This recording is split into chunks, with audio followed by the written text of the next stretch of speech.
Um, so for those of you guys that don't know me, I'm Marc Crutcher. I own Unbridled Sailing here in Louisville. Some of y'all I've done work for in the past. I got a couple boats here for current members. We're a full service shop here at Unbridled Sailing. We do sails, rigging, a lot of boat refits. That's been the majority of the work we've been doing.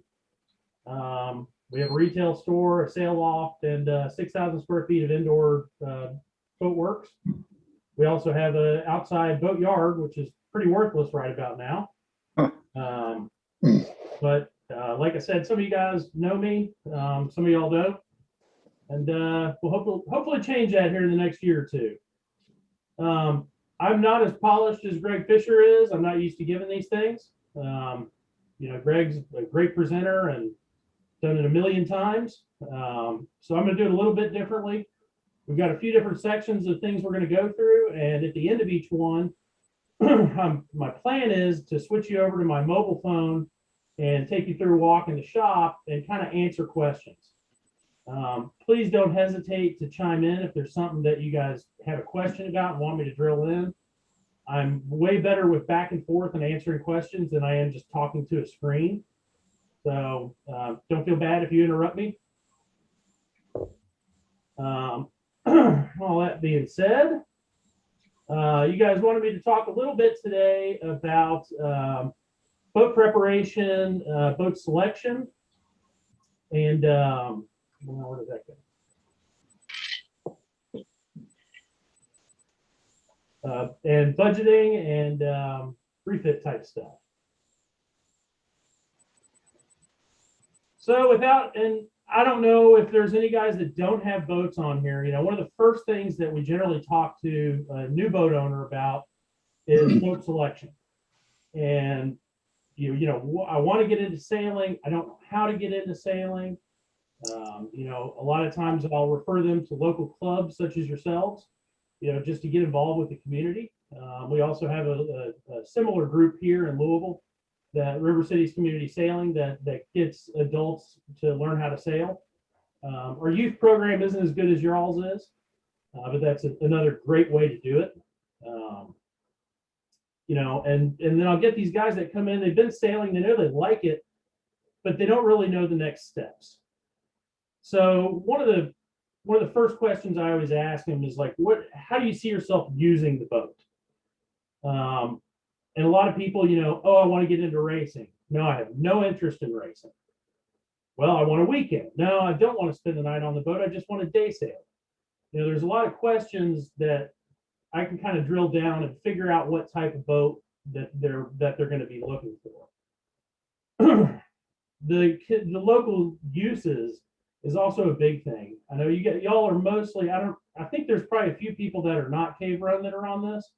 But I know most of y'all are going to be, using the boat at Cave Run. Some of y'all may have trailer sailors that you go to different lakes with, maybe do some flying Scot sailing in different places. So setting the boat up for the locations that we sail in is also really paramount. It's pretty light air around here, so boats that do well in light air are one thing that I try to recommend. For guys that want to race, there's certain classes that we have a lot of, and there's a good group of people to support on. I personally am more of a racer these days, just because my kids are small and we haven't really done the overnighting thing. We've done it a couple of times. So for me, I've downsized and I have a 24-foot race boat, which works really well for going out and day sailing with the family, or I can take my buddies out and go race it. It also lives on a trailer at the end of the day, so I don't have to worry about slip fees or any of that stuff. I get to leave it with the mast up, kind of like what you guys would use over at Miss Hooks. Put it on the trailer at the end of the day and go drop it off over there and be done with it. And it's pretty nice. The cost of ownership is quite a bit less doing it that way than trying to find a slip, trying to find a trailer, all those different things. Which brings us to the storage options. A lot of people, don't really think far out how they're going to keep a boat. And one of the biggest things, and we'll touch on this again in budgeting, is to be able to have a boat the way you want it, you need to be able to afford to maintain it. Finding the biggest boat you possibly can, and then figuring out, oh crap, I can't pay the yard fees, to get it hauled out in the winter, or I don't have a truck to even tow it, so I can't be a trailerable. These are all questions that I try to go over with guys that are new to sailing, which again is probably beyond most of y'all, because I think y'all own your own boats anyway. And again, back to that biggest boat thing, I know many people fall into it and buy the biggest boat that they have the money for on hand. And buying a big boat will put you broke every time. Not being able to maintain it, a bottom job costs twice as much as a small boat. Sails, line, everything, bigger boat, bigger problems. If you can afford to maintain a bigger boat in a way that it deserves to be maintained, then good for you. And that's a good fit for you. But I see a lot of, and I was guilty of this myself. Owned an 27 for a number of years that I bought at Kentucky Lake, and it wasn't in the best shape most of the time. Of course, I was in my 20s and really didn't care. It was a bachelor boat, but then I got married and had kids, and then we weren't spending the night on the boat. I'm looking at yard fees, I'm looking at everything else, and it just didn't make sense. So sold it, downsized, got a boat that I can maintain well and use the hell out of it. And that's always been a big thing of mine. Because the worst boat out there is the one that's neglected, that you can't afford to leave the dock with, or the one that becomes an albatross around your neck and you can't do anything with it. You can't afford to get it out of the yard. You're sailing on a 10-year-old bottom with sails that are in tatters and held together by duct tape. Never a good idea to do that. If you downsized and got a smaller boat, it'd be much more financially manageable. And even with the sweat equity thing, would be it's just a lot easier to manage it. So instead of having a whole team of guys to go do your woodwork and your buffing and your bottoms, it just makes quite a bit of sense. I think all of you guys probably know really what all these look like, and we can touch on that in a second. So I'm just going to kind of skip right over that, walk around the shop, and get into the budgets. I have a rule when talking with guys about boats, and I call it the 10% rule. If you have what you consider to be a $10,000 boat, you need to be putting aside 10% of it each year. Now, that doesn't mean that you're going to spend that every year. This is not like dockage and things of that. These are upgrades, which we'll get into in a second. But spending that 10% of the boat's value a year. Now, let's say you bought a $10,000 boat for $1,000. You still need to be spending that money. You can't put $100 into it and expect it to be a $10,000 boat ever. Which is one of the reasons, getting the boat the right size is kind of a sweet spot. The 10% thing, that goes to things that we're going to get into here, but, sails, line, bottom work. Again, you don't necessarily are going to spend this every single year, but you may have a year where you put a bottom on it and some new hardware and new sails, and all of a sudden there's like 5 years worth of your budget that you just blew all at once. And so it's a good thing to kind of put that money aside to be able to keep the boat and keep it upgrading and keep it sailing as much as you can. Any kind of boat that if you've got tattered sails, it's not really enjoyable to sail. So I find that a lot of people, when they do these upgrades, really use their boat quite a bit more, which is going back to that neglected boat thing, is very, very important. On this budget too, and going back to the type of boat, you've got to really start to think about, how much of this work am I going to do versus how much of the work am I going to pay to have done. There's plenty of stuff that owners can tackle very easily. freshening up your woodwork is a pretty straightforward one. Taking a buffer and, even just pressure washing it and keeping it clean. These are all really easy maintenance things that a boat owner can do without having to involve a yard. Some boat owners even prefer to do their own bottom work. But after you've done a few, you're like, no, never mind. I don't think I want to go, look like a Smurf here for a few days, and wind up hiring somebody, such as Unbridled Sailing to, do a media blast and peel the bottom. Here at the shop, we have a lot of guys where we will blast it and get it prepped for paint, and then the owner will come in and actually paint it. It keeps their budget a little bit better than having us just, paying us to use a roller. It's been a pretty popular option over the years. We can point them in the right direction with materials and application methods. We can do a lot to help the do-it-yourselfer around here, which has been pretty popular. It's kind of tough to find a do-it-yourself yard in this day and age. I know y'all have that option at Miss Hooks. I think you can do some work over there. I don't know if they let y'all do much in the way of bottom work or not, because I think Miss Hook's son does most of the blasting over there. But like, I know what her son charges, and it's dirt cheap, so I can't argue with that. Quality work is what it is, but he's dirt cheap, so I can't really touch that. But do it yourself stuff. You get into again, the woodwork, the buffing, just keeping things clean, are really good ways that make your boat. They just make it more enjoyable to be on it. It's all about the little things. At the end of a weekend, spending an extra 10 minutes to really get the cooler good and cleaned out and leave the cooler open so it dries out, so it's nice and fresh when you get back to the boat. Making sure your bilges are dry and you don't have any wet items down below. There's about a million things on a checklist for an owner to go through and make sure that you've gotten all these things done.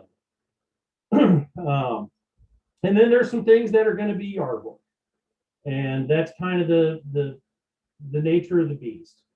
We wouldn't be in business if owners could do everything themselves. Big glass projects, respraying a whole deck on a boat, which we've got one of those right now. Respraying a hull. Again, bottom work. Not a lot of people want to do bottom work, and to be honest, I don't really like it, but it is what it is. It's never much fun, but somebody's got to make the donuts. So trying to figure out, and then we'll get into this on budgeting, how much of the work you want to do. And one of the things you always have to ask yourself is, how much is my time worth? There's a lot of people that have plenty of time and don't have a lot of money, so they'd rather do it all themselves, which is fine. There's also people that are still working, and so is their spouse or whatever, and the time they want to spend, they want to be using the boat, not working on it, which I absolutely understand. One of the other things you have to factor in is your operational costs, which again does not go into that 10% rule. If you keep it over at Miss Hooks and drop it in the water, your operational cost is pretty low, which helps you be able to save up a little bit for some of these upgrades that we're going to talk about here in a few. But it helps you to be able to keep that money back. And if you're one of those people that has a boat in a slip and goes and uses it all the time, excellent. And I know there are plenty of y'all out there that do that. It's easier to leave your boat in the water and drive over and step on and go sailing than have to fool with trying to get it off its trailer and deal with all that stuff. It's really different strokes for different folks. But the yearly operational cost does not go into the budget. Now, when we talk about budget, there's certain things on the budget that are what I like to call expendables. Bottom paint. You're going to have to do that every once in a while. It's kind of like changing the oil in your car. If you're leaving it in the water for any extended period of time, you've got to have bottom paint on it. I personally prefer to make sure everything that rolls out of here has a barrier coat on it and then a bottom paint. So we're not worried about any kind of damage from blisters going forward or any of the other, crap. We don't have a lot of hard growth around here, but down in Florida, hard growth can cause some serious fiberglass damage. And making sure that your bottom paint is really good. And once you get a good base coat, it's pretty easy to maintain when your annual haul out comes. If it's annual or if it's every 3 years, whatever it may be. But the paint is not something that you're really going to get the money, if you're going to sell the boat, you'll hear me say this a few times. If you're going to go sell the boat, just because you put a new bottom on it and you spent $3,000 to have me do it, doesn't make it a $3,000 more boat. It makes it a nicer boat and easier to ask a little bit more money, but you're never going to get all of that, dollar for dollar out of it. Line is really one of the other things too, that a lot of people will use old grimy line that every time you touch it, your hands smell like mildew. It's one of those things I find it's a pretty low dollar upgrade. And to do that, it makes sailing the boat more enjoyable. Not going on there and having to wash your hands every time you get off the boat because they're green and smell funny. So that's something to look at. A lot of people try to get into a mode where like 1 year they will replace the halyards. 2 years from then they'll replace the sheets. So you're not biting off a whole. I'm not putting new line on the entire boat. I'm doing sections and I'm biting it off a little bit at a time. And that's a really good way to go after it and to kind of keep that 10% rule going. That way you're not spending your whole 10% 1 year just on a line. Because there's always going to be something else anyway. It's a boat. So I think we all know that. Sails are a big one that people talk to me about, when they want new sails, what should, does that make their boat worth considerably more? If you spent $5,000 on sails, your boat is not worth $5,000 more. I like to say this is like your car and tires. If you're going to go to sell your car or use your car, it has to have tires on it. They could be bald and ugly and not work very well, or they could be really nice tires and make it really enjoyable to drive and make that experience a little nicer. Say you've got a Corvette, you're going to want to have, decent road tires on, and that's the type of tire you want, much like the type of sail for what you're trying to do. If you were to put in, $10,000 on racing tires on your Corvette, it doesn't mean that it's worth $10,000 more. It means it's nicer and it's more and it's able to be enjoyed. But sails depreciate pretty quickly when it comes to that sort of thing. I see a lot of people sailing around with old, grimy, duct tape together sails, and I've been there myself, and it's just not as enjoyable. Like when you get new sails, you look up and you're like, oh man, this is awesome. I'm going to go do this again tomorrow, and get your money's worth out of the boat. A lot of tricks. A lot of people call me. Speaking of dirty sails, a lot of people call me and ask me about sail cleaning, and we do sail cleaning. We also do sail repair.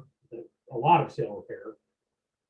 Sail cleaning. I know you guys have problems with the bats and mud daubers.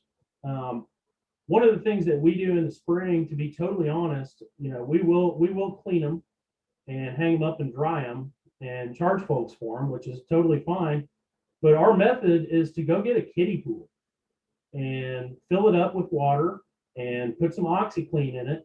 You don't want to use any kind of detergent-based stuff, but OxyClean and Woolite, which is a non-detergent cleaning agent, work pretty well to do that. And you just kind of agitate it and let it soak for a little bit and pull it out and lay it out in your backyard to dry off. That actually does wonders on trying to get just the dirt and the grime that you'll have year after year on.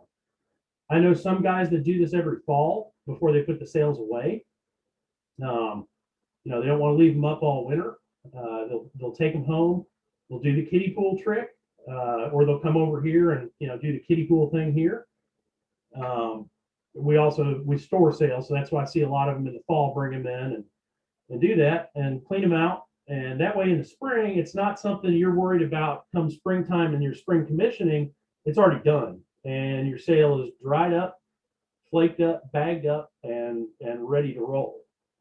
You see here on the picture I'm showing you guys, that's obviously some sort of UV strip that came off of there. Now, there's going to be some stains and some things that are really hard to get off. And for that, there's some specialized products out there. There's a rust remover that's out there. You don't want to use like muriatic acid or anything like that you could use on the hull. But 3M makes some great products. They make an adhesive remover that's safe for using. That stripe we're seeing there with the UV strip on it, I'm guessing the UV was tattered on it. So they just took it off, which is pretty common. The UV strip that you guys have on most of your sails is a sacrificial strip, and it's meant to get hammered by the weather. After a while, it's tough to replace. It's actually kind of a big job to put those on and kind of a pain in the butt. But, so a lot of people, when the sail's getting to that point in its age, they just kind of stop really caring about the sail. At this point, that sail looks pretty good to me, other than that strip. So why not take the extra time and clean that off so you're not looking at that all the time? This is one of those things that would bother me. Having a sailmaker go through it and look for blown stitches. If the stitches start to degrade over time, the thread is the weak link in the whole thing. We use a bonded polyester thread here, which holds up pretty good. There's also another product called Gore Tenara and a few of the PTFE threads, also prohibitively expensive and really tough to deal with. But a bonded poly is really the go-to thread and in the adequate weight. A lot of people, you can find homeowners that have tried to fix it and have tried to use nylon thread or even just a regular linen thread, and that stuff degrades with the UV and abrasion and mildew, and it'll rot away in no time. So if you stay on top of this and kind of keep an eye on your sails, if you see a thread starting to come loose, it's probably a good idea to have that thing looked at and restitch, because restitching a sail is super easy compared to having to fix a big rip in the thing and put a new patch on it, possibly even an entire new panel. So, just these little maintenance things like rotating your tires will keep your tires wearing evenly and in better shape than if you just let them go. And just like keeping air in your tires, it's kind of the same thing you want to do with your sails, to be able to keep an eye on them throughout. All these seams should have a row or two of stitching in there, and just to make sure, if you do that once or twice a year, just keep your eyes on it, you'll be in a lot better shape.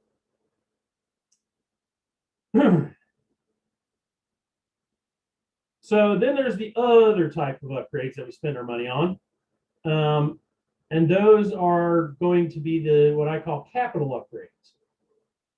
These are the things that you can really do enhance the value of the boat, that don't depreciate like sails and line and paint do. I know some of you guys I put roller furlers on.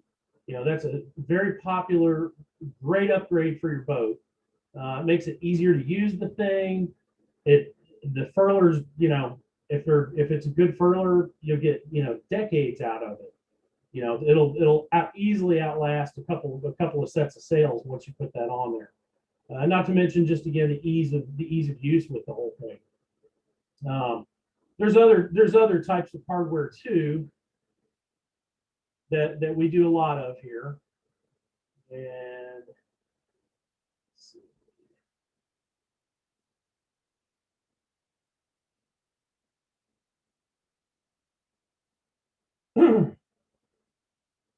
So one of the big ones that I'm showing you a picture of my boat here there's all kinds of little bits on here that make the boat function better. On this particular type of boat, we're looking at, little ratchematic blocks. I went from a manual ratcheting block to an automatic ratcheting block. Makes things just a little bit easier to sail and way more enjoyable. Making sure your boom bang is functioning right. Upgrading the blocks on your main sheet is a big one. If you're using older style Schaefer blocks and such, they're not a ball bearing block, so there's a lot of friction involved with those things. It's when you change it, you'll be like, man, I wish for $100 worth of blocks, you'd be like, wow, I wish I would have done this, years ago. We also do a lot of the traveler systems because a lot of us have older boats. I've had them too. And the older boats, the travelers just don't work the way they should. Having a traveler and having sail controls that actually work is one of those upgrades that's worth it every single time, hands down. I don't care if you're a racer, cruiser, day sailor, overnighter, offshore guy, doesn't matter. That kind of stuff makes a big difference. One of the things that we see a lot of are older sails coming in, and we will actually convert them over from a shelf foot, where it has the bolt rope that goes down the boom, and we'll convert those over to a loose foot. We'll take the bolt rope off of it and put a little bit of a foot round in it, because most people set that outhaul at the beginning of the season and never touch it. And being able to have that kind of control on your boat to put a little bit of camber in the main when you're sailing versus if it's lighter air, and being able to crank it down flat when it's really breezy it's nice to be able to do. Again, it's back to making that sailing really more enjoyable. Just on this one here, new cam cleats. Again, some of us that have some older cam cleats and stuff, it can be pretty tough to get those things to work. You get broken springs in them. A lot of these things, especially if it's Harken, there are rebuild kits for all of this stuff that's available. So if your winch is gummy, if your cam cleats aren't working, if your traveler is spitting out ball bearings, you can talk to somebody and get these rebuild kits and be able to service these items. And most of them are pretty easy to service yourself. Go down there and crack a cold one on a Friday afternoon, and you'll be sailing Friday evening. Sit there and read the manual and go through it. It's not rocket science on most of this stuff. But cam cleats, main sheets, things of those nature are really the big ones. When we get into furlers, you guys all know that I sell Harken. Yeah, there it is. One of the other brands that we carry too is Selden. Now, for those of y'all that have boats that are under, let's see, 25 foot, depending on the size of the head sail, we've really been doing a lot of these. The price point is a lot less than the Harken Mark IV. Harken's not making the ESP anymore, which is kind of their entry line. These are a really good solution that I recommend to people because it's about $700-800 less than Harken. And it has a new forestay with it. It comes with everything. It's a pretty slick setup.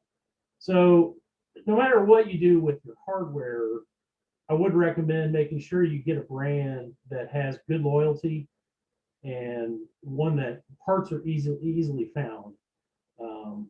Hood has always been one of those ones that parts are just a nightmare to try to find. I've sold Schaefer for a number of years. They change a model and they get rid of all the old parts, so they can be a little tricky at times too. But Schaefer's pretty good. Selden and Harken are really the ones that I've kind of found that I like the most. Harken is really the Cadillac, but not all of us need that Cadillac. We can get by with a Selden for a lot less money and go buy a head sail.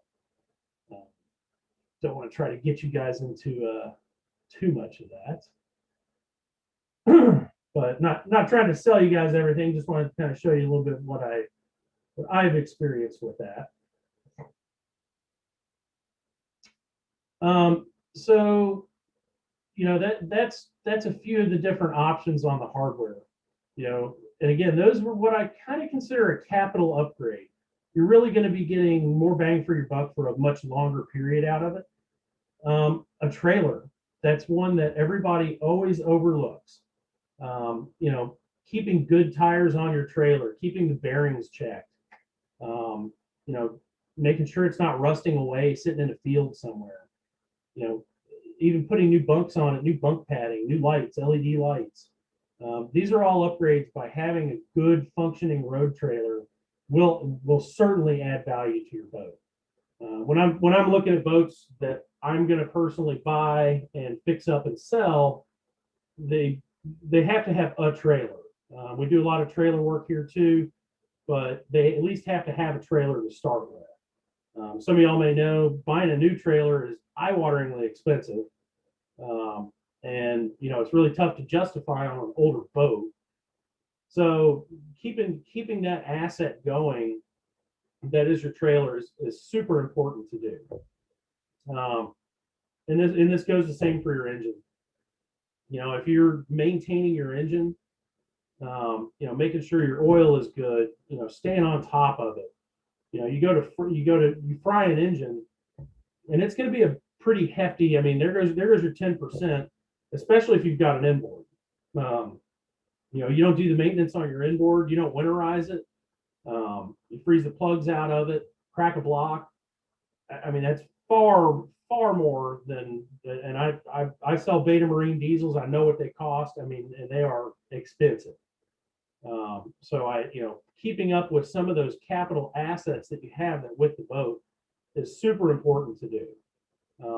If you don't know how to do the work on the engine, I don't know. One of you guys was telling me that there's a mechanic out there that direction now in Cape Run, maybe Moorhead. But somebody was telling me that. We can get on with that in a minute. But keeping your oil changed, making sure everything is winterized. You really want to keep some of these things really, really working well. Yeah. So thus far, questions, comments, concerns. Hey, Mark. Mark, I have a question. Can you hear me? Yeah, Molly. I was wondering about, let me start the video. When you were talking about the lines, Uh-huh. as far as, I wonder if you or other people have any recommendations on washing the halyard lines. They're not used much, Mm-hmm. but they get so stiff from the UV. Mm-hmm. What do you do about recommending washing those? Again, the same thing, woolite, and that powder OxyClean. Okay. A lot of people throw them in bleach, and bleach will clean them, but it will make it stiff. I don't want to do that. It's not a good thing to do. It'll degrade them. Do you Um, put them in the washing machine? I've seen like put them in a pillowcase and put them in the washing machine and then not put them in the dryer. I've seen people do that. I personally throw them in a bucket and let them set. Okay. Maybe take a scrub brush or something and go agitate the bucket a couple of times. Maybe even let them set overnight. You're not when you put your woolite and your OxyClean in there, you're not doubling down on the amount of stuff you're putting in there. You're putting what the manufacturer recommends. Okay. And you You can let like them you soak like the bucket overnight approach. almost. What's Okay. that? You like the bucket approach. I like the bucket approach. That and my wife probably wouldn't want me throwing ugly halyards in the Yeah. washer. So Yeah, I'm not excited. I'm not excited about it. no, Just no, wondering. and honestly, even with the sails, it's the same thing with the line. I've got a buddy of mine for years. He's moved, but when he would go to open up his pool for the summer, we would use his pool. And we would shock them with chlorine, which is bleach and not great, but we would go out there. I've heard people doing it in hot tubs. They jump in with their stuff in the hot tub for a couple of minutes and scrub it all around and pitch it out and let it dry out. Okay. Don used to swear by doing them, and I actually did back in the day before I knew bleach was really bad on the thread and everything. Bleach isn't so bad on the cloth with the sails; it's the thread that it really hurts. And again, with your line, bleach is not great. But I've heard of plenty of people doing it and that swear by it. I recommend, again, a Woolite and non-detergent cleaner. They make some high-tech cleaners for like your Gore-Tex and your foul weather gear that are also non-detergent based cleaners. Those I haven't ever used a $10 bottle of Nick Wax on some lines, but Woolite's super cheap. Yeah. But yeah, that's what I recommend. Thanks. Somebody's got to have questions. Mark, are you going to have any discussion at all about like rig tuning and all that? Or Yeah, we can touch on that. well, the point I want to make, I know personally, I'd like to use your services, have you come to the lake and tune the rig on my boat while it's in the, it's in the water, and I'd like to have you do that. Mm-hmm. It might be a good idea if sometime you could set up just sort of a couple of days, calendar days, and say, hey, I'm going to be at Cave Run on these days. Does anybody want me to do any work on their boat? And might get several of us at one time that way and pay the cost. So bedrooms is good, but there's also 4 spaces in which things can go awry. Termites, impossible fires from the kitchen. So it seems like there's nothing here that's not flammable. Over the house, you will have some maintenance items that you'll have to be aware of. But again, it's priced at $485,000. House has also been in the market for about 3 months. Okay, I don't think that one's actually that one's talking about boats. Still available. If we want to move forward with it, we have to make a decision quickly. You think you can ride to the suburbs for a house like this? No, it looks like it's. Is it me or is it him? My wife, Mute. but Mute. have a very long drive home. We'll talk about it. Chris, I'll try to text him.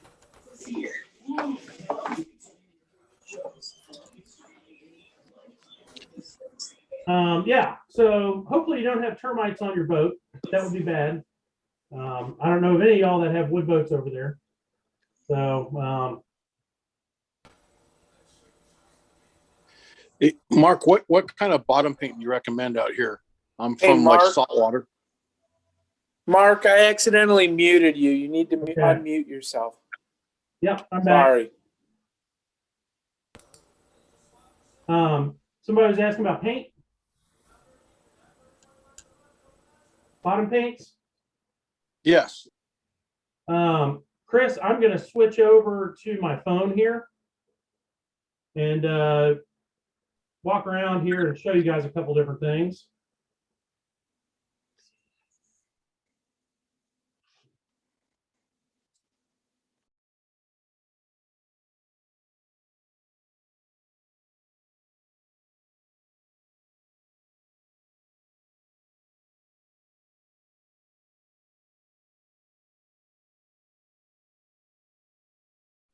Hey, Chris, there's a one of these is Mark Mobile.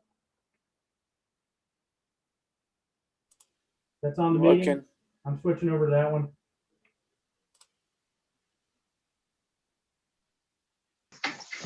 All right, everybody there? Good. You guys with me? Yes. Yes. We're good. Here. So we were talking about bottoms, and what kind of bottoms that I recommend. Let me. Oh, it's not.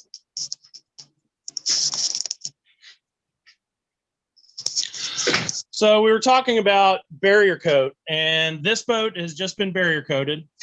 You can kind of tell that it's a really nice uniform coat. This is a product called Interprotect 2000, which is really my go-to bottom paint. It holds up really well. It's from Interlux. It's been around for ages. It just seems to, they have the support. Everything works really well with it. You can put any variety of paints on there, which we'll get to in a second, but this is really like the base coat that I like to see on a boat after we've taken it all the way down.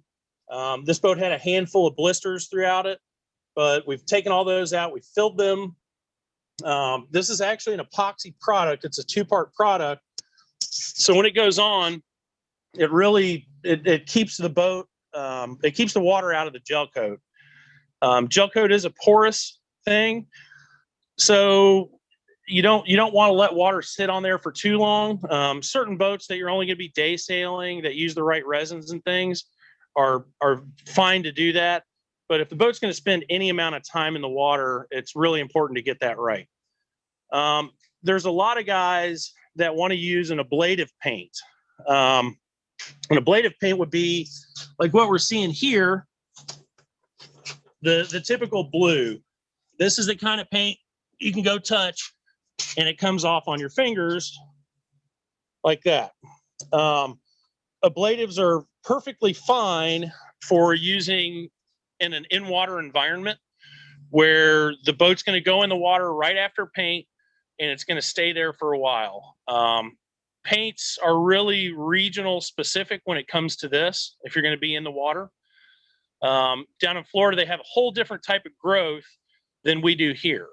So a product like Micron Extra and things of that nature. I'm trying to think of Vivid's product. I mostly use Interlux here just because I like it.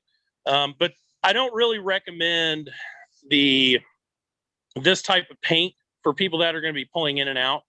It sloughs off pretty easily, which is good.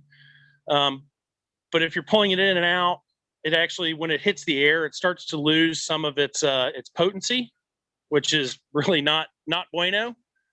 One of the other products that we use a lot for not exactly a race quality bottom would be a modified epoxy. So this is a modified epoxy paint. I can touch it. It does not come off on my hand at all. It has pretty good resistance.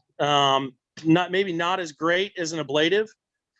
It holds up really well though. It's great for trailer sailors. It has a hard finish to it, so it doesn't slough off super easy. All of these paints, since back in the 80s, are all going to use copper as a growth inhibitor and biocide. Much of the biocides that you used to see in some of these paints, they've become illegal.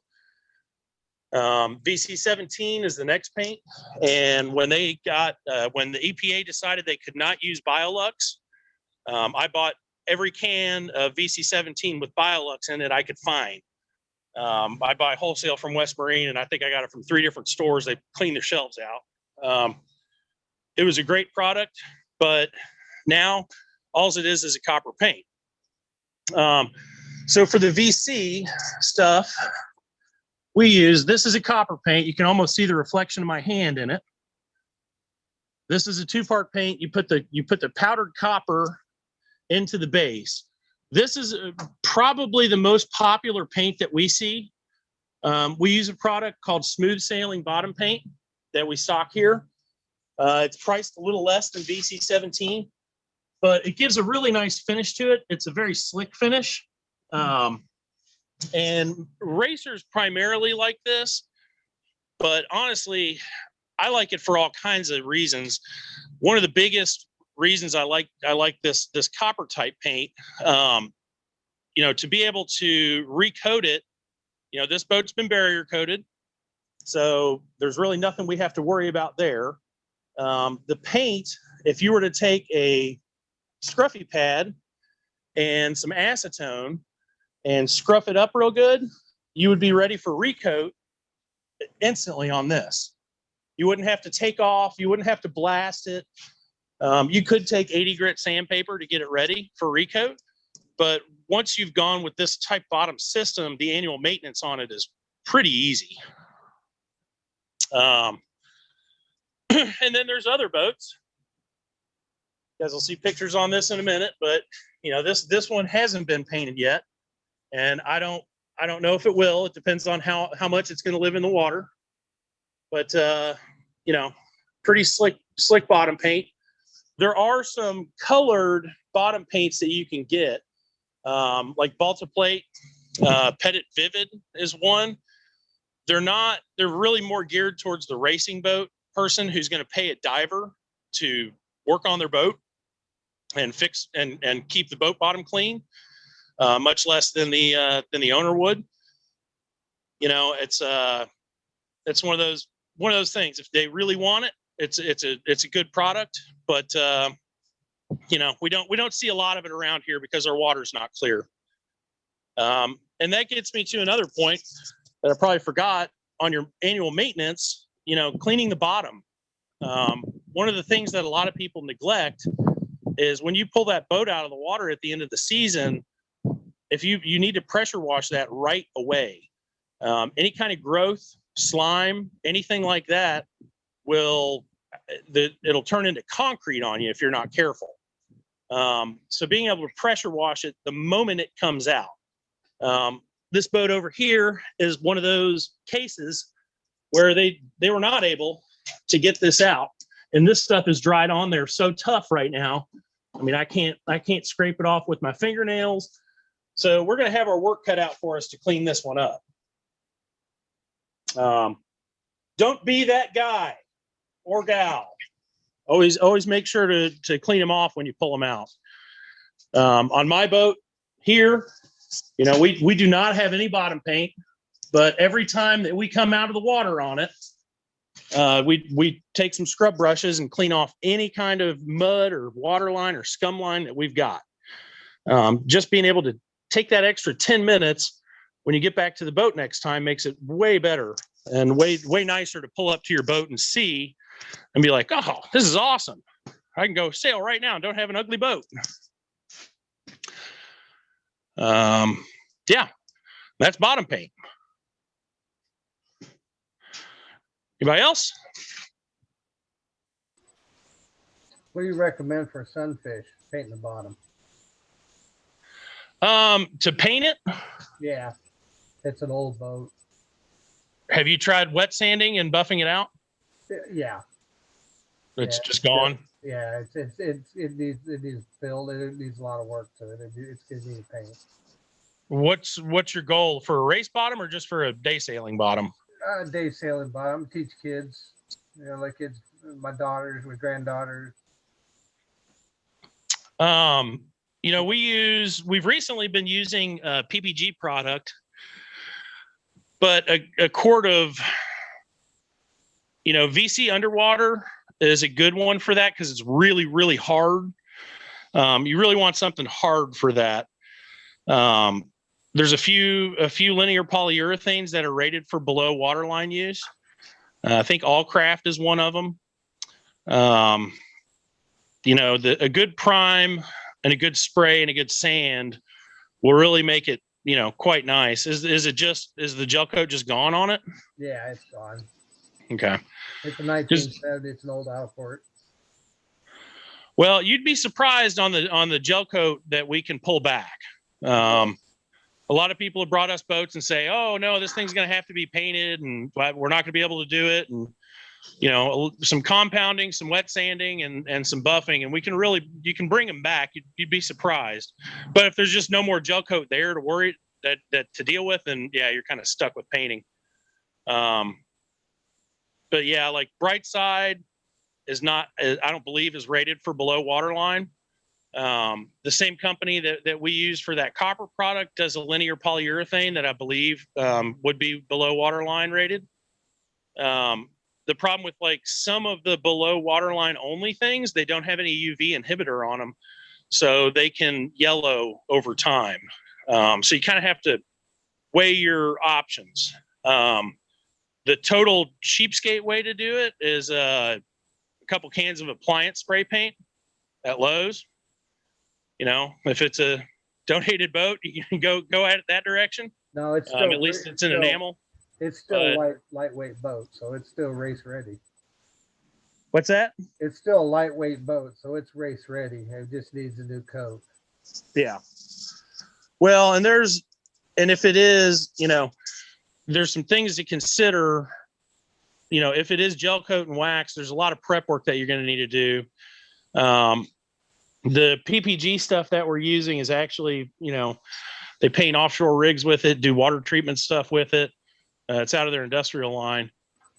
But, the primering of the gel coat is a big thing to make sure you get good adhesion.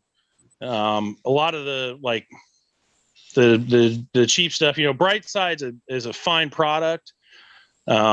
Perfection is a little bit nicer and a little bit harder of a paint to use. It'll be a little bit more wear resistant. So, I think that's a tough one, and I can do a little digging. I would probably go with the guys that we use for the same guys that Smooth Sailing bottom, and use their linear polyurethane for a sunfish, because all you need is like a pint or a quart of it. You don't need that much. Right. And PPG, if you buy PPG, you're buying it by the gallon. So. All right, sounds good. All right. Appreciate it. All right. Oh, now wanted me to show you guys the sail loft here. While I'm up and walking around.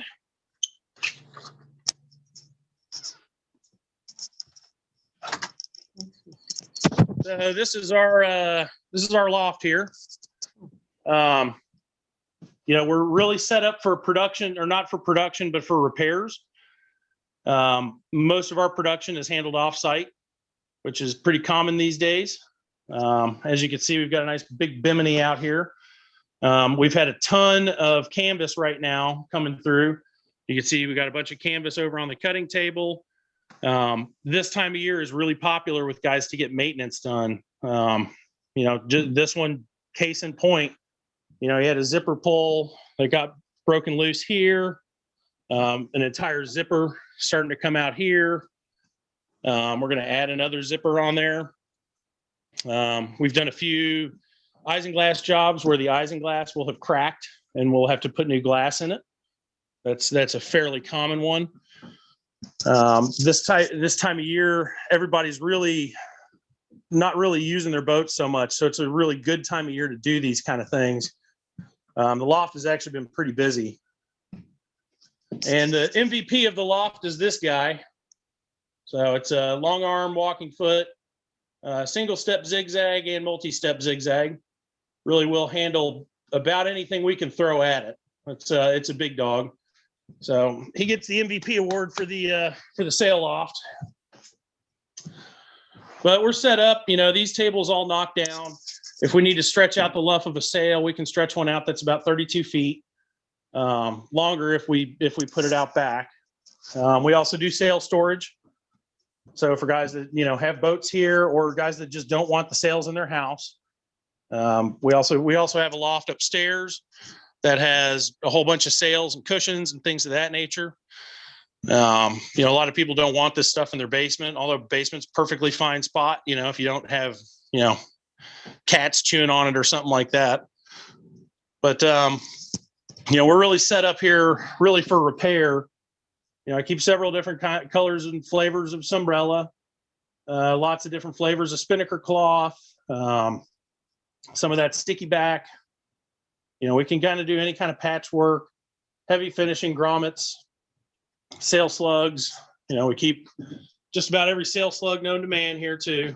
So if there's any guys that are starting to pop off slugs, that's one of those maintenance issues. If you broke off a slug or two, your other ones are probably on the way, and it's time to do that before you get out on the water and it's halfway through the summer and your mainsail's falling off the mast. Never a good thing. I'll go ahead and show you while I'm walking around and I'm up here. Show you guys the rest of the shop for those of y'all that haven't been here. So got our line counter here. We do all of our rigging in-house, all the splicing. We can order if we don't have it. I keep most everything in stock. Do all the splicing that we need to here. Keep a pretty good selection of stainless, including fasteners. Also, lots of Harken stuff. We also I wind up with a lot of used parts, and there'll be folks that come in here and may not have the money and the budget to buy new product. So all of these guys are all used blocks. We were just talking, This is a kit to rebuild your main traveler, which is pretty handy to have. You got all your new bearings in it, the loader, new end caps, Loctite, instructions on it. Pretty handy thing to have. We keep the same for winches. This is just one of the winch. This is the one for sale. But I have a whole thing of winch parts here. If you ever run into it and need a pawl for something or need a spring, we've probably got it. I've probably taken them apart. And even for the cams we were talking about earlier, these are the cam rebuild kits. So you can put new ball bearings in them. Yes, each cam has that many ball bearings in it. A lot of times it's easier to actually just replace the cam than to go through this. But if you don't want to, you've got that option. There's a lot of ball bearings in there. When I was at Harken school a year and a half or so ago, we had a competition on who could rebuild a winch faster. And well, yours truly won, which was kind of nice. A handful of just other odds and ends products. Again, all the stainless stuff. And we're kind of the same way. I keep a lot of weird stem fittings and chain plates, stainless pop rivets, just oddball sailboat specific items. We've got all the Windexes, all the usable stuff, drain plugs, just common stuff that you would run into. Also, my winch collection. One of the other things that we keep a lot of are the replacement LED bulbs, which are pretty handy for a lot of guys. Some of the products that I like, we're kind of out of a lot of stuff right now, it looks like. But this is the copper bottom that we were just talking about. So smooth sailing bottom. Take a bag of this and dump it in a little shaker bottle and go to town. I found that, the copper paint goes on better with a foam roller than with these, but the barrier coat goes on better with those. We kind of keep a full selection of stuff, depending on what you're looking for. We've got, if you're ever in town, stop by. We've got Harken roller furler you can see and touch. Same with the Selden. This is one of our spinnaker furlers. But you can see it and touch it, which is kind of nice. And we keep if you need a couple feet of marine wire, again, we're pretty cleaned out on that, but using the right stuff is key if you're getting into that project. Gratuitous sales shot. If you need Gill, let me know. Yeah. And our motor thing.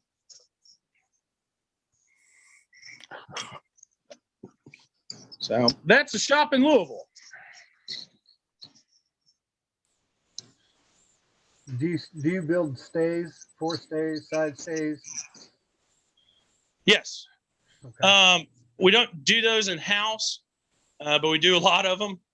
There's only a handful of places that are really set up to do it with the proper equipment. And I work with a company out of Miami that works with sail lofts and folks like me. It's a pretty popular way to do it. I haven't had anybody undercut any of my prices on it. And one of the big reasons is, we measure the stuff under tension. It's really tough to get them just right.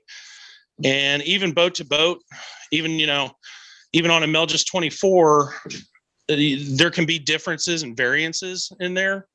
So we really like to measure every single piece. Kind of the same way with sails. I don't like to measure an old sail. I would rather measure the boat because I don't know if the previous guy did the right thing or not. So with the rigging, same kind of deal. If it's one stay, I'll measure it here and just have it done and shipped or drop shipped to you. But yeah, we do a lot of wire. I've got 2 full boats worth sitting down there right now. So okay, what about things that? What's that? I was just going to ask, what about washing Sunbrella? Is that pretty much the same way? Use OxyClean and Woodlight. Yes. Yes. Okay. Yeah. Yeah. Cause Sunbrella, if you put detergent in it, I know some people that get it dry cleaned. And that have had really good results with the Sunbrella getting it dry cleaned. Because the waterproofness of Sunbrella will lose over time. And by not washing the hell out of it and doing like a no-touch dry cleaning, there's a guy here in the shop and he swears by it. He does all of his cushion covers and does all of his covers once he does it that way. Okay. Thanks. Yep. So yeah, one of the other things that we do here is woodwork. We do a lot of it. We do kind of a different method with it. These are some tracks off of a Compact 19. They're about halfway done. We use a West System product called Special Clear Hardener, and we'll put on about 2 or 3 coats of that, and then we'll go on with our varnish. So with that, we'll have the 105 resin and the 207 Special Clear. Nope. And this gives it a really good, if you're redoing your wood and you're taking it all the way down, by doing this first, varnish doesn't really have a good adhesion to wood. The varnish isn't really an adhesive by nature. So by sealing it up with the epoxy, I think this one, is on its 2nd coat of varnish right now. But it gives it a really deep look to it. And the benefit of that epoxy on the first coat is the epoxy will never come off. So you're never ever gonna have to take it down to bare wood ever again. You can see even in some of the small spots. I hope you guys can see this all right. But it really gives it kind of a good look.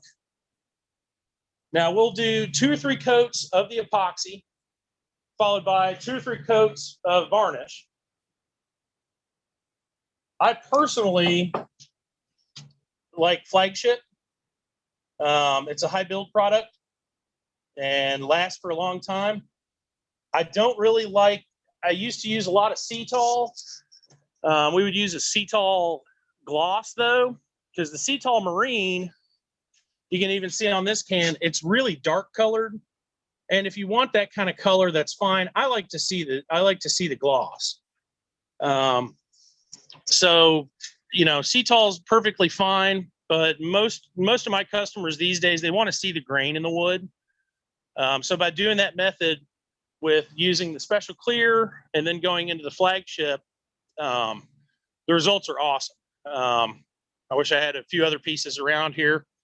One of the guys here is nuts with the stuff, and you can even take it down and burnish it. My dad's got a motorboat that we did the table on that, I think like 10 years ago, and it still looks great. And it's out in the cockpit all the time.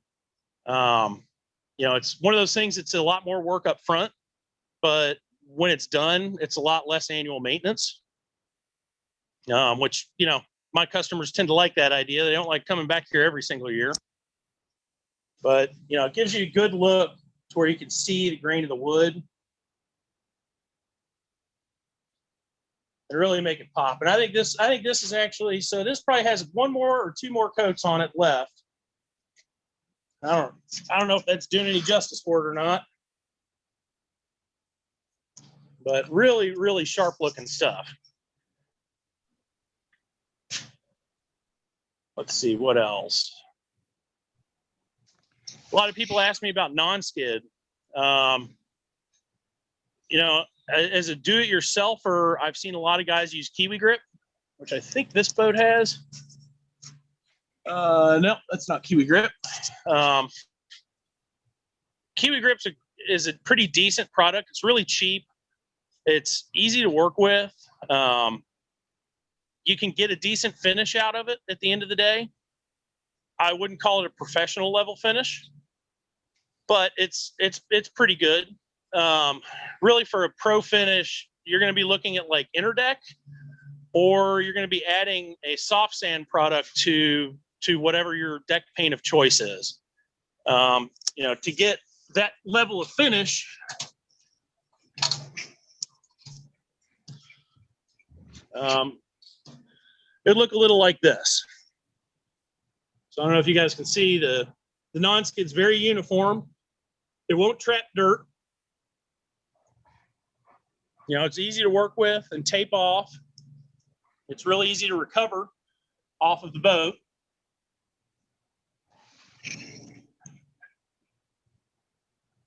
I'll show you guys, if any of you all are on Facebook, we have a restoration page for this particular boat. It's the Santa Cruz 27.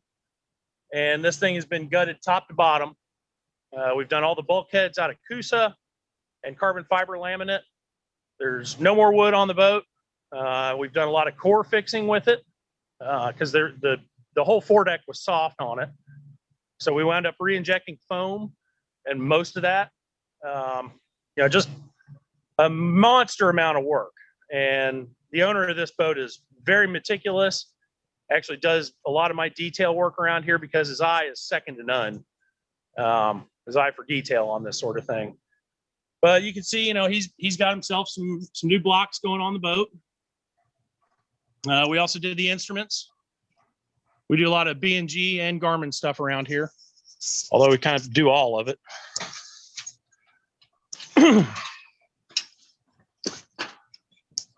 And yeah, this boat's been painted top to bottom here in-house.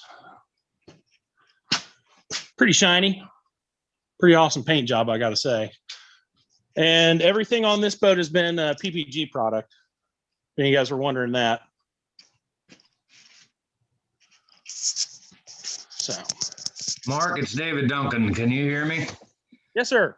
I wanted to just acknowledge, first of all, Steve Morris for helping me make the decision a few years ago to buy the Blue Pearl from John Wood, and for helping introduce me to sailing and the Cave Run.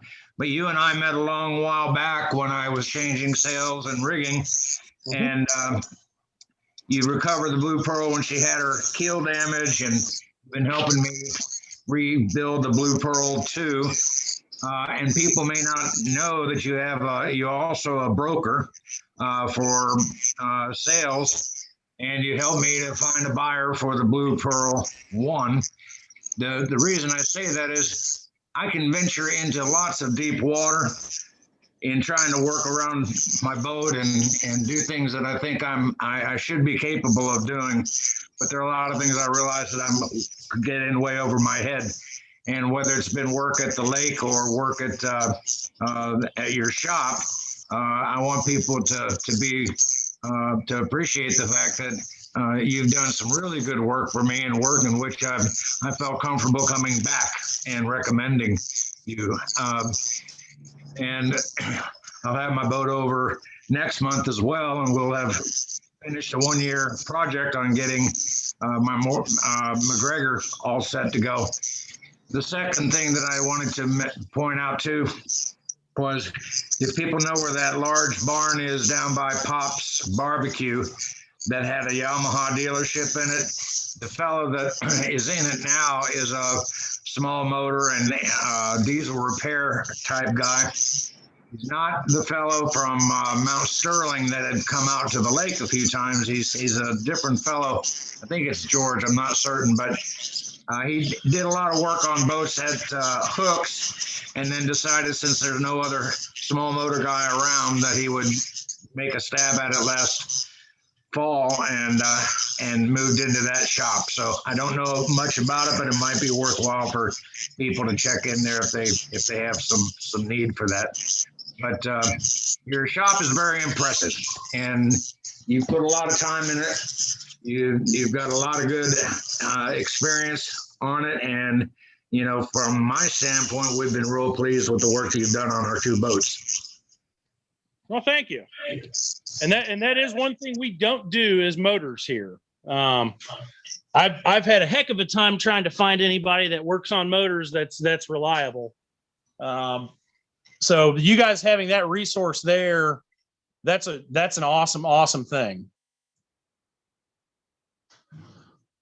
Yeah, I'm just showing you guys a couple other boats like this one's in, obviously for woodwork.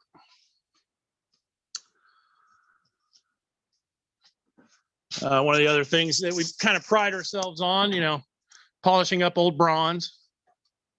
We've got a 3-step process here that we really like. This was old and tarnished and nasty. And this whole thing is going to get redone and should be looking gorgeous here in the spring for the owner. A little Cape Dory Typhoon. Any other questions for out here before I head back in?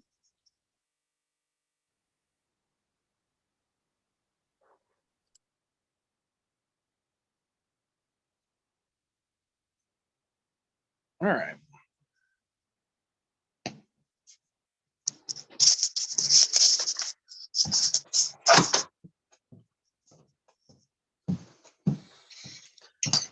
Mark, does your mill just have a bottom paint on it?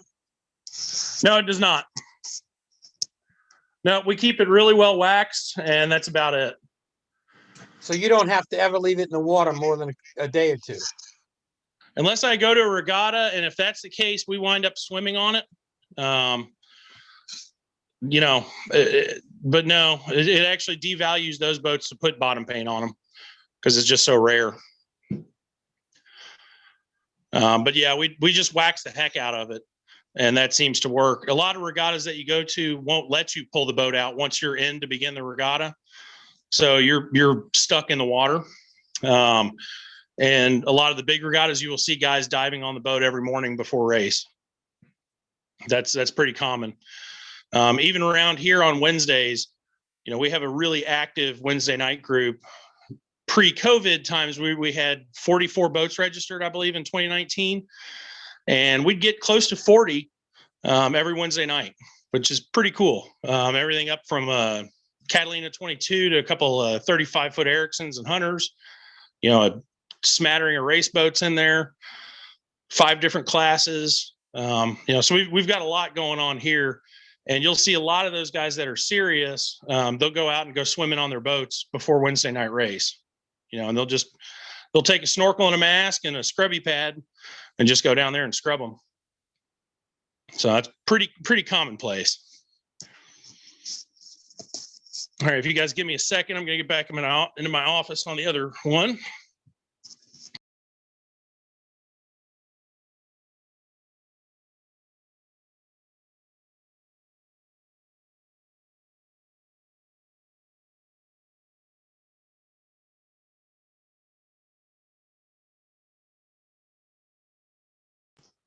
Chris, you want to get me switched over?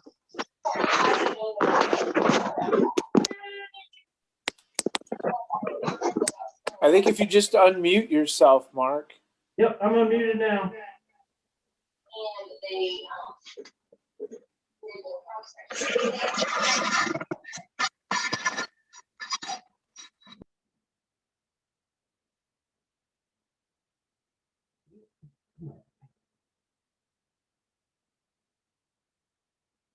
So, You got it, Mark? Yep, you guys back with me? Everybody there? Good? All right. So yeah, that's a little bit about that. And you guys got to see the shop. We may walk back out there if there's any more questions. Now back, and we've covered some of this. We were talking about boat preparation. That really goes to the type of use you're doing, and we touched on that a little bit. If you're a racer, there's going to be a whole different level of preparation that you will do than if you're a day sailor. I touched on some of these things before. Prep can be when you're leaving the boat. Prep can also be when you're getting on the boat. We have kind of a routine with my boat. When it comes out of the water, we'll wash it down, we'll scrub it down, we'll make sure it's totally clean, everything's dry as a bone, and then we'll put it away. Make sure the cooler's off the boat, if there are any adult beverage cans floating around down below, make sure all those are gone. It just makes getting back on the boat a lot quicker and easier. We also tend to have more time after we're done sailing than when we do when we step on the boat. You know, those are all things that we do. The you know, there's a couple other methods that people will do. I really recommend everybody having a checklist. It is a huge thing, and I don't care how long you've been doing it, having some sort of checklist is monumental in these types of things. You know, especially if you have a bigger boat, making sure you close your through holes, making sure you open your through holes when it's time. A lot of people overlook some of this simple stuff, but it really is pretty key. And again, I've been on guys' boats that have been boating all of their life, and they still have a 10-item checklist that they have laminated that lives on the boat, and they go through it just to make sure they don't miss anything. You know, making sure you take the cushions down below and lay them up sideways, so the settees and the cushions can breathe. It just keeps it more fresh. If you have a dehumidifier, making sure your dehu's plugged in. Making sure your fan, if you have a deck fan, making sure that's running. All these little things that you can do will make the boat more enjoyable to use, and you'll get a lot more time on the water because of it. Don't skimp out on some of that stuff. The one that everybody always neglects, always, is the stupid trailer. I've been doing this long enough on trailer sailors. We don't mess around when it goes to do anything with trailering. If the tires are even marginal, go get new tires. If you haven't even touched your bearings, I try to pump them up. I always pump them up before the boat leaves the shop and before it leaves the marina, because we will launch that boat, several times, hopefully many times throughout the summer. And, your axle is going in the water. My trip to my slip is quite a bit shorter than the one over to Miss Hook's, but a lot of people kind of neglect that trailer and don't keep it road ready. They keep it in what I would call a yard trailer type status. And when you do that, you run the risk of blowing out a bearing, and then all of a sudden your axle spindle's toast. And then all of a sudden, well, crap, they don't make this axle spindle anymore. Now I got to get a new axle, which means I got to get new bearings and hubs anyway, when all of it could have been prevented with a couple shots of grease in it every once in a while. Yard trailers, guys don't generally mess with the lights too much, but I like to make sure my lights are working. If they are the old school incandescent type things, making sure that that's on your checklist to unplug them when you go to launch them. A lot of the old incandescents will get so hot as soon as you dunk them in water, they'll pop and you're toast. Hopefully anybody that has a trailer anymore is running LEDs, because that's made life so much easier. I would recommend it to anybody that hasn't to go do that. Now, we also do that here, but they're easy enough to find and do yourself. Use the right kind of fittings. Materials, obviously I'm really big with the right materials. Rewiring, we would use all the marine heat shrink adhesive line terminals, not the stuff they sell at Harbor Freight. Using the right materials on a lot of these projects will give you longevity and make things just run a heck of a lot better. We talked a bit about bottom work when we were out there. Like I said, a lot of guys will dive on the boat every race day, or if you're just cruising once a month. Now, one of the caveats to this is to make sure most marinas won't let you swim in them, and that's for good reason. A lot of them will have an electrical issue. So what the guys in Louisville do, we have a little cove across the river, and they'll go over there. They won't even drop an anchor. They'll just kill the motor and leave somebody on the boat and hop in and go swim around. It only takes a few minutes. 90% of the growth you're going to find on the bottom is right around the water line anyway. And go and hit that.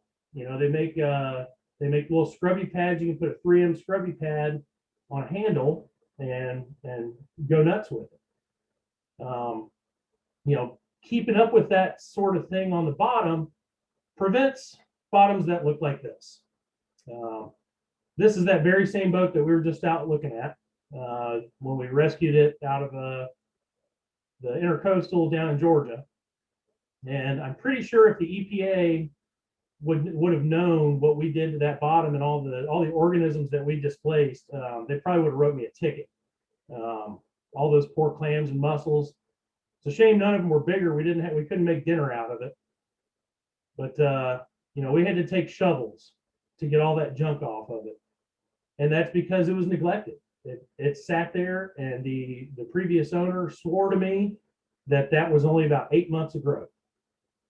Again, different paints for different applications. Obviously, he had a race type paint on it. You know, I would probably put more of an ablative on there if I'm not touching it and not messing with it. But he said he did have a diver when he was actively racing it, and he had obviously ceased racing it because that bottom wasn't fast by any stretch.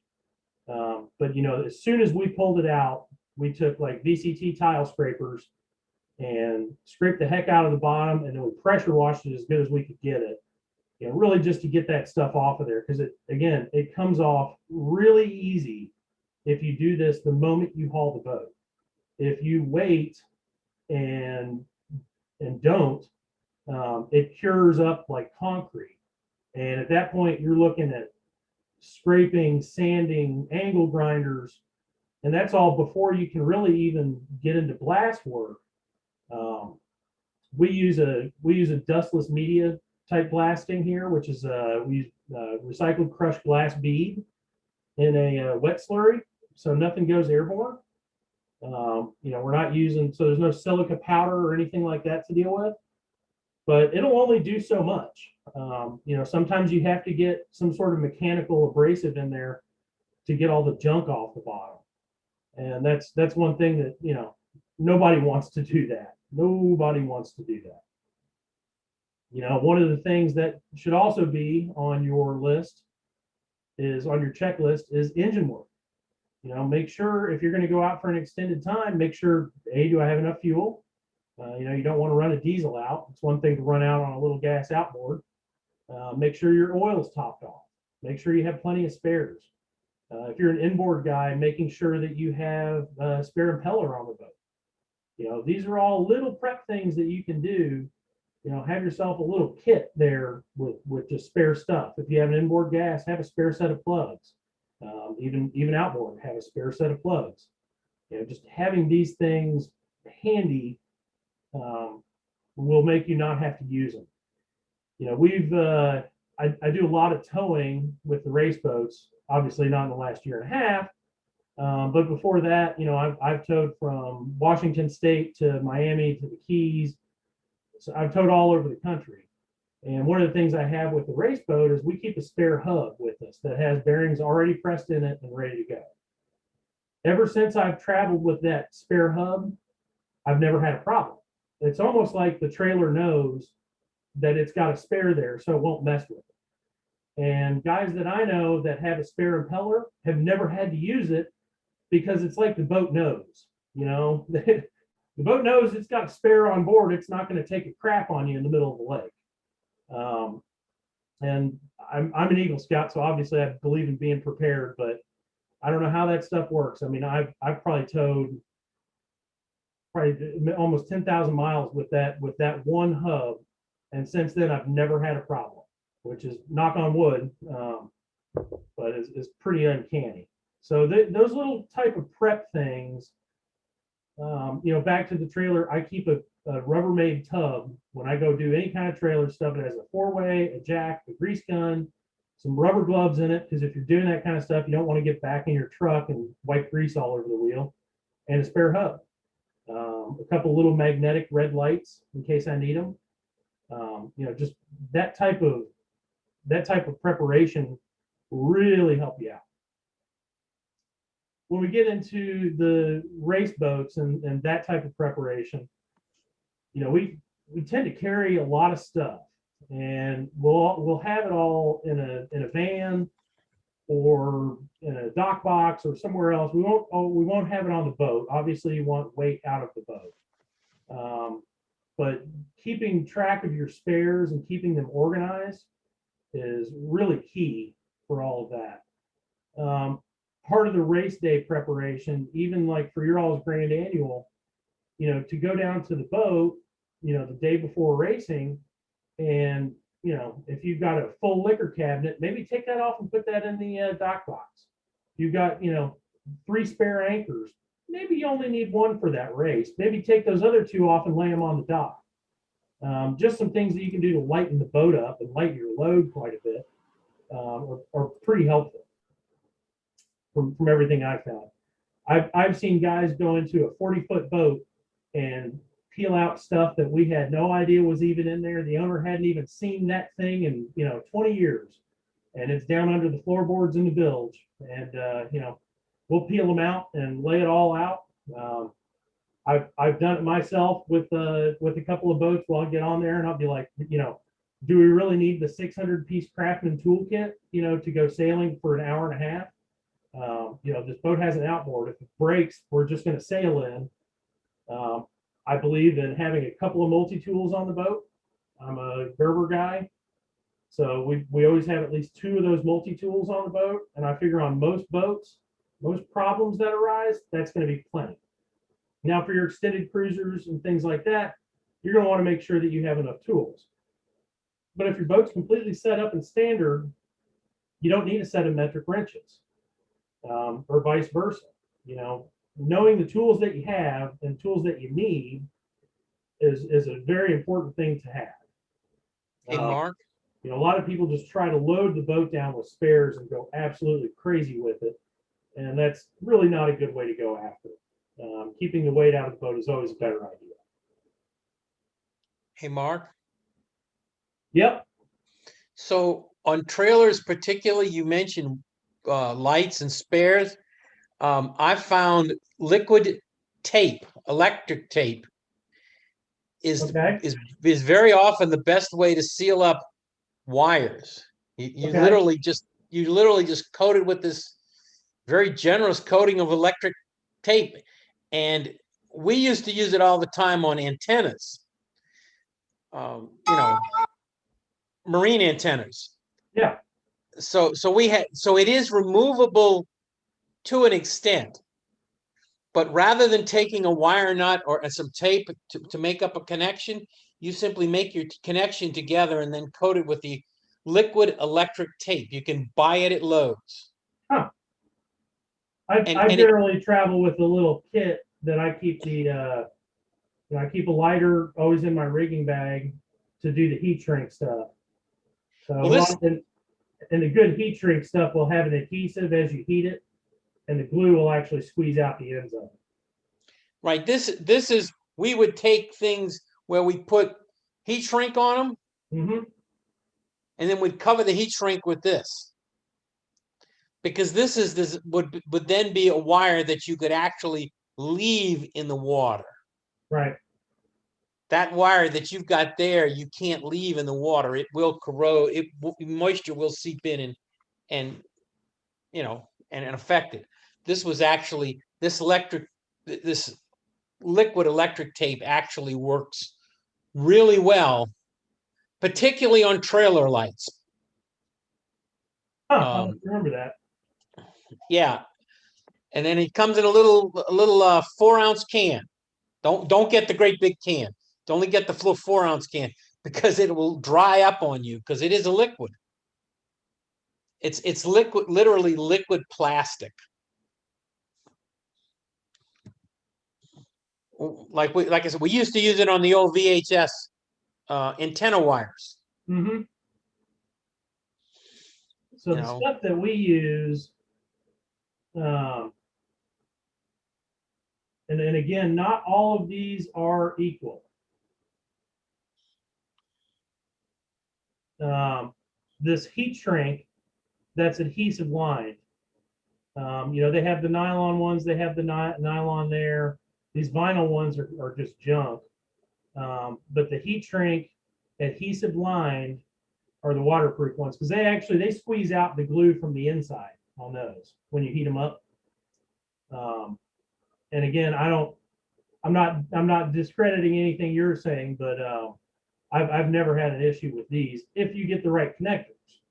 The stuff you buy at Harbor Freight, that is not the stuff you want to use. Those will corrode in an instant. You throw them down in a bilge, it's not good. But these heat shrink ones, I was hoping they'd have a prettier picture of what it looks like.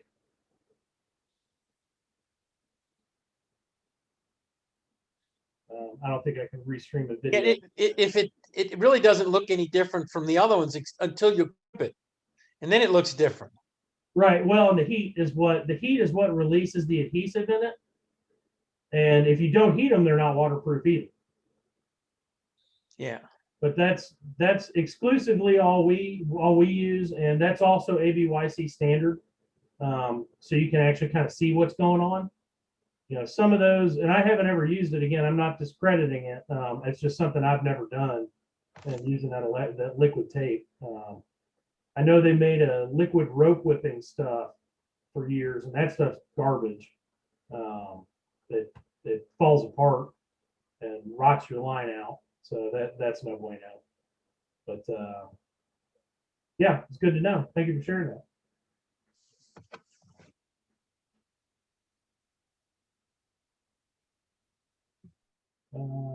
That's, I think, I'm about.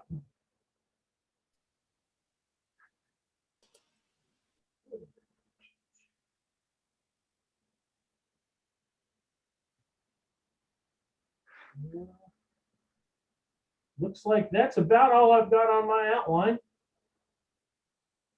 talk about with you guys. Again, I am absolutely available if anybody's got questions, anything of that nature to talk about. I'm going to have to go, but I want to thank you, Mark, and Chris and Valerie for setting this up, and everybody that spent time. I appreciate it. You shared a lot of good information, Mark. It's good to see you, and it's good to see your shop. And good to see you too. It's been too long. Stop by here next time you're in Louisville. Yeah, well, surely I'll get there soon. But I just wanted to thank everybody for being here. I thought I turned on my camera. And again, Chris, thank you. Mark, really appreciate it. Your shop is really incredible. So looks good. I'm glad to have the opportunity to talk to you guys. So I'm going to cut off and hope to see everybody sailing soon. Hey, Mark, where's your shop located? Where are you? Oh, I'm off Poplar Level Road in the Watterson. Okay. You can find us on Google. Okay. If you just Google navigate me to Unbridled Sailing, but I'm pretty central. Mm-hmm. So really close to the airport. Okay, I have an idea then. Mark, really enjoyed your presentation. Wanted to ask you, we've got that old 40-year-old boat and we don't have any guides for adjusting the standing rigging. You have any thoughts on how you approach that? We have it tuned in a pretty good shape because we already installed the furler. Your mast is up right now, actually. Oh, fantastic. Yeah, your sails are on the way. But okay. Yeah, the mast is up. Somebody had mentioned tuning earlier. It's really hard to say exactly how to tune a boat.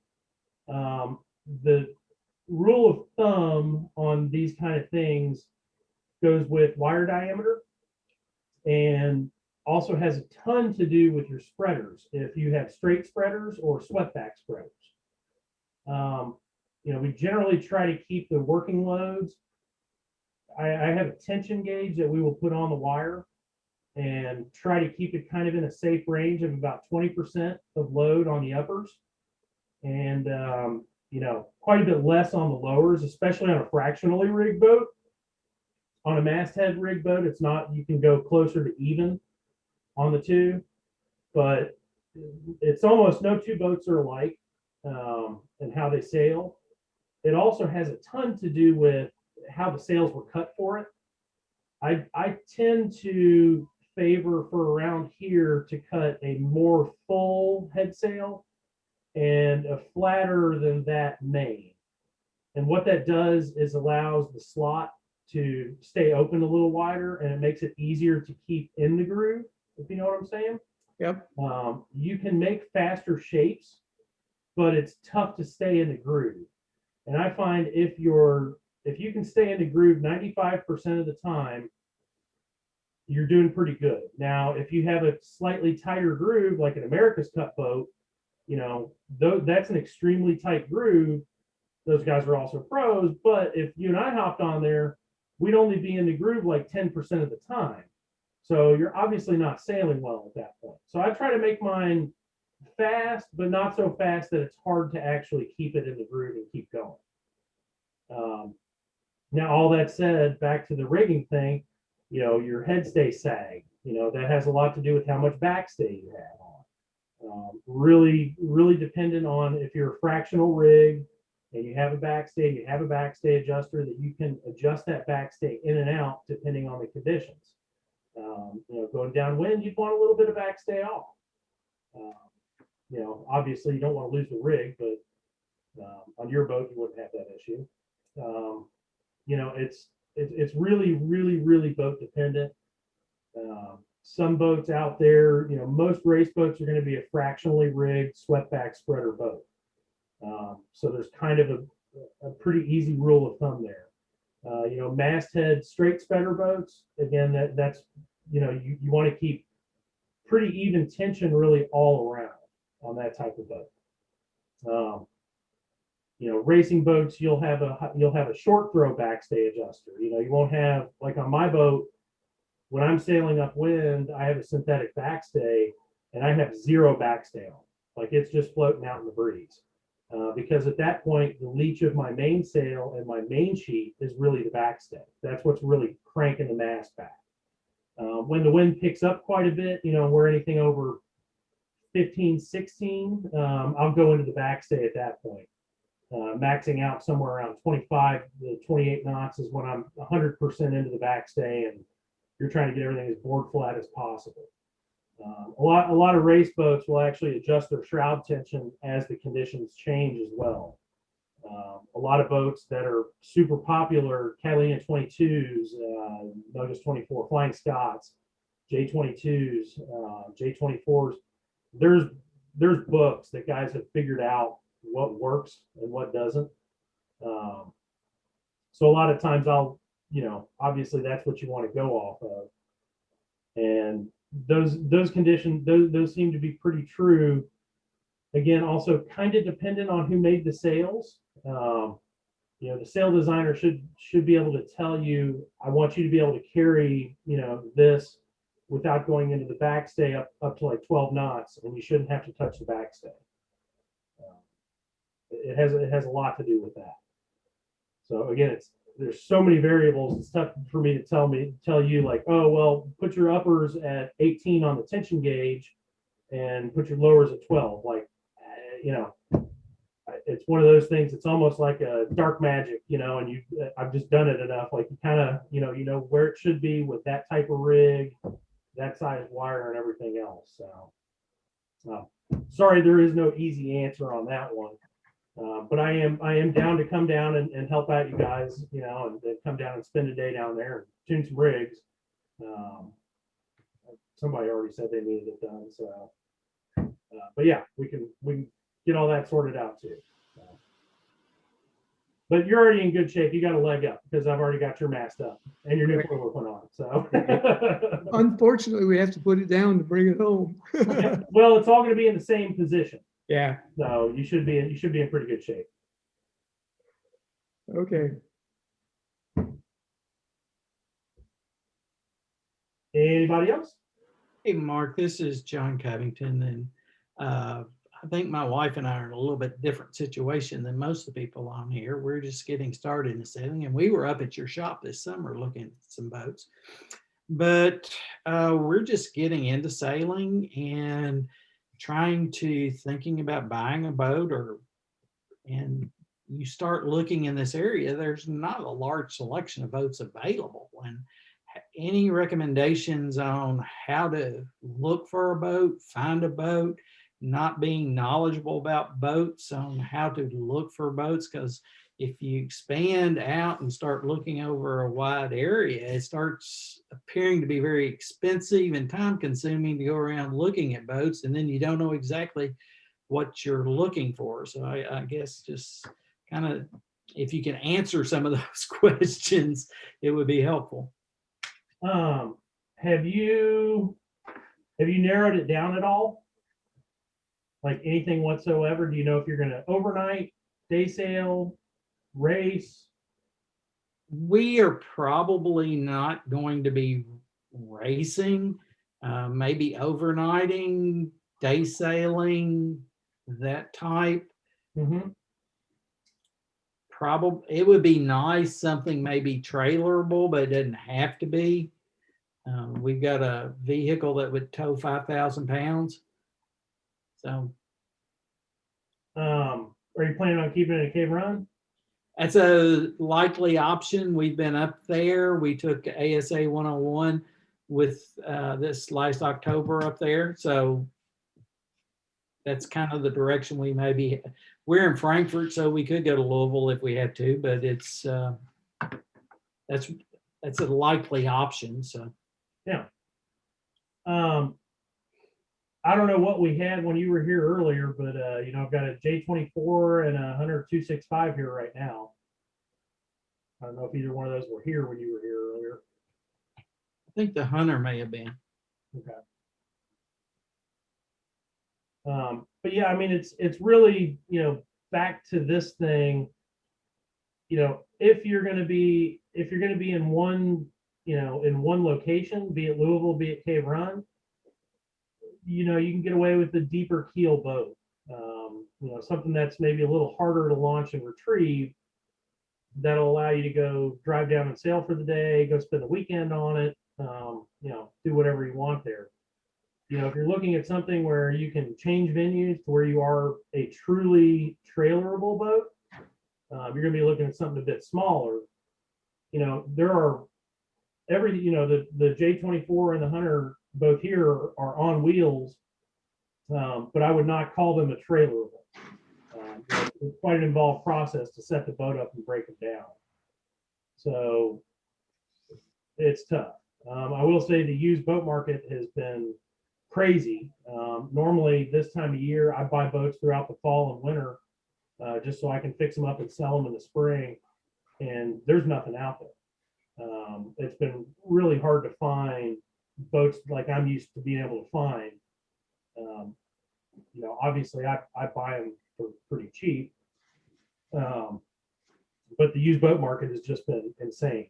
With the COVID, everybody that hasn't traveled, that has a travel budget, has blown it on their boat or their mountain bike or any of their outdoor hobbies so that they can go out and do by themselves. It's been a huge year for outdoor recreation in general. And, finding a used boat, something like a Catalina 22 comes to mind, or a Precision 23. We haven't talked about budget or anything, but that's something that you can stick on a trailer, drive to a different lake for a long week or weekend. Drive down to Kentucky Lake, go to Cave Run. Keep it here in Louisville on a trailer with the mast up. There's a whole lot of different questions as to how you see yourself using that boat. If it's strictly a day sailor and, maybe not so much on the weekends, something like a Flying Scot even is not a bad choice because it's easy to set up, go sail it and stick it on the trailer at the end of the day and you're done. You have to kind of judge, do you want more interior space or do you want more cockpit space? And for me personally, after having the kids and everything, we weren't spending any time on the boat overnight at all. So, I got the Nuggets and, there's nothing down below in there. I could take a fire hose to it at the end of the day. So, but yeah, a lot of different things, again, back to the spreadsheet, or death by PowerPoint thing, where are you going to store it? Do you have enough room at home to store it? And if so, how much room? Can you fit a 20-footer in there, 22-footer in there? But that's about it. That would probably limit it. I guess you keep a boat in the water somewhere year round and just haul it out for maintenance. maybe a question for the group, for my particular interest, is if you are going to have a boat at Cave Run, my understanding is slips are pretty much unavailable up there. What are the options for storing a boat or keeping a boat at Cave Run?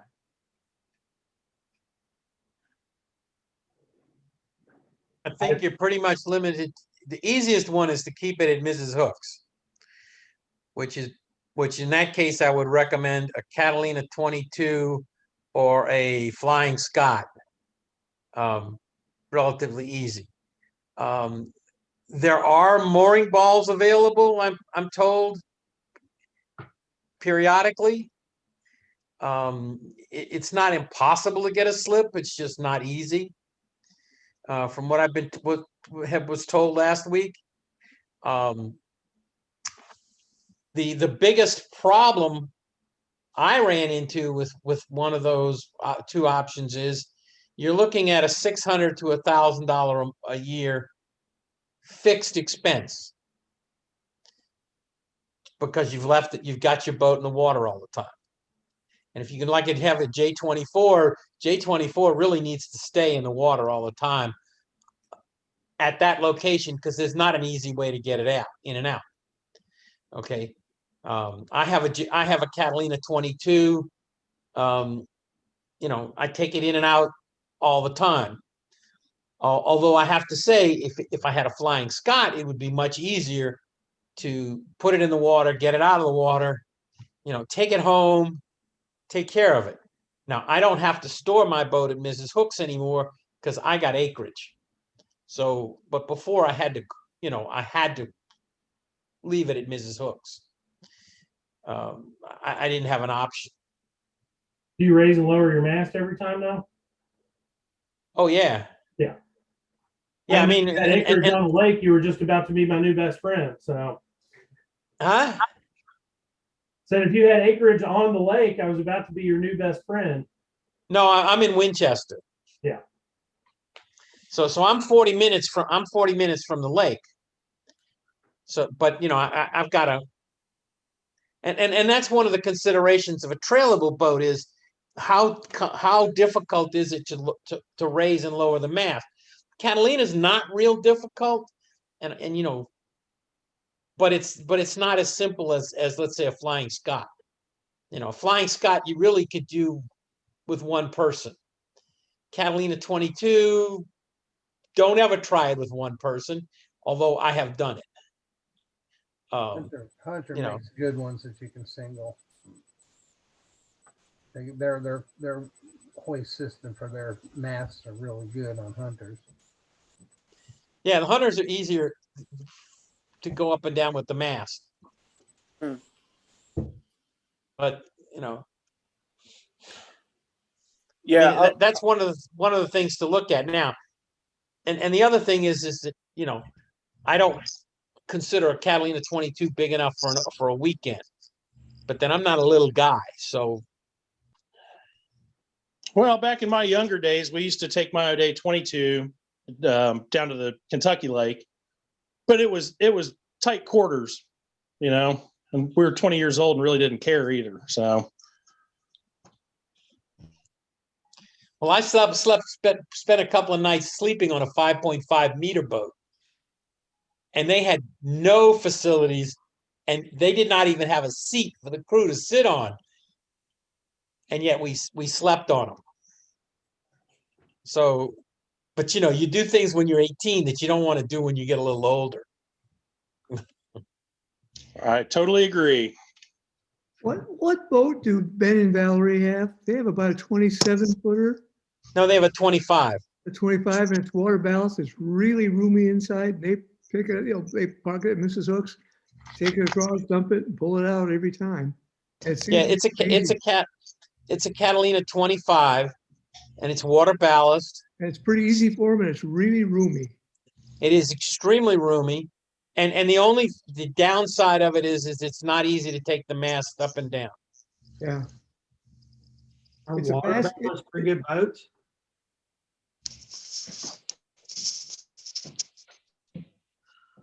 Are what good boats? Water ballast. I am personally not a huge fan of water ballast. They tend to be a little bit more tender than a fixed keel boat. I'm also not a huge fan of the Catalina 22 swing keel setup. It's maintenance. They work fine as long as you stay on top of it. I'm sure Mark will attest to that. I'll write you a book. Yeah, there you go.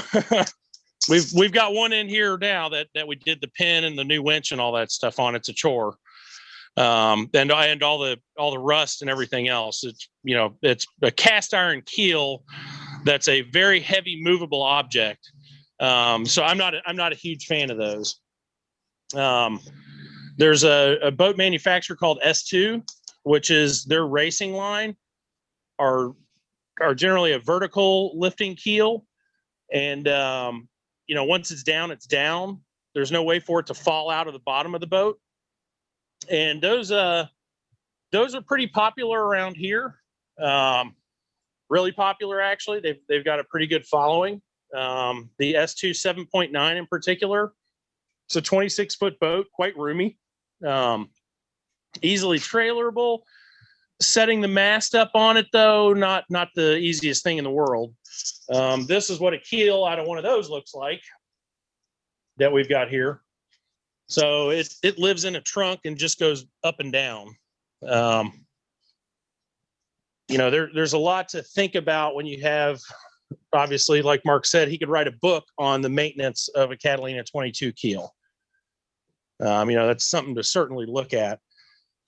And John, if you want to give me a call tomorrow, I know of an O'Day 28 down there too, that the guy selling it was a customer of mine. So, John, I've redone 5 of them, 5 keels.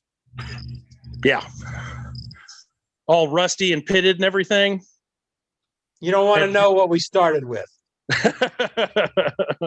We're talking about one of them was instead of a 3/4 inch hole in it, had a 2.5 inch hole in it. No. Well, you know, you hang a cast iron from 1970 something underwater for a couple of decades, and it's amazing what happens, especially with a dissimilar metal having steel running through it. Yeah, you have a piece of cast iron with a piece of brass running through it, and then you pivot it back and forth, and then you rattle it back and forth from there, and you call that a good idea? No, yeah, not a fan, and it's really not good when they fall off either. Really not good. I have a friend that recovered 2 of them from Lake Lanier when the lake went dry.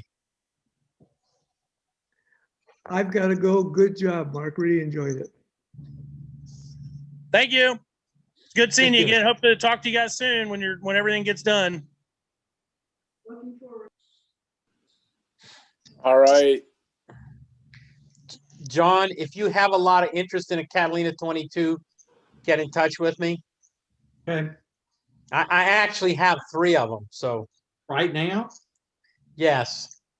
Yeah, see, this is why you're hoarding, Mark. Is because I'm what? You're hoarding. That's why no one can find a boat.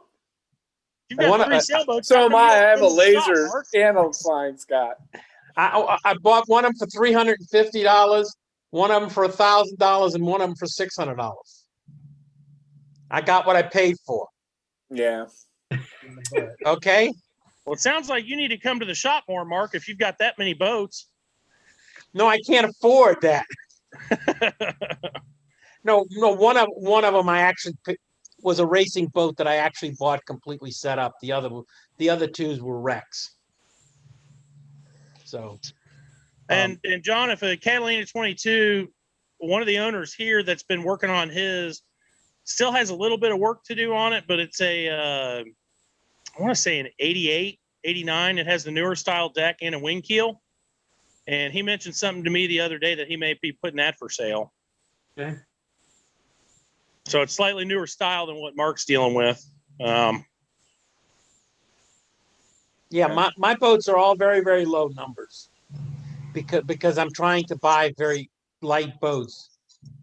This doesn't seem like it's been a good year to be in the market for a boat. Or to be No, probably not. Nope. So anyway, I'm going to drop off. All right. Talk to y'all later. Good talking. Thank you all for coming. Have a good one.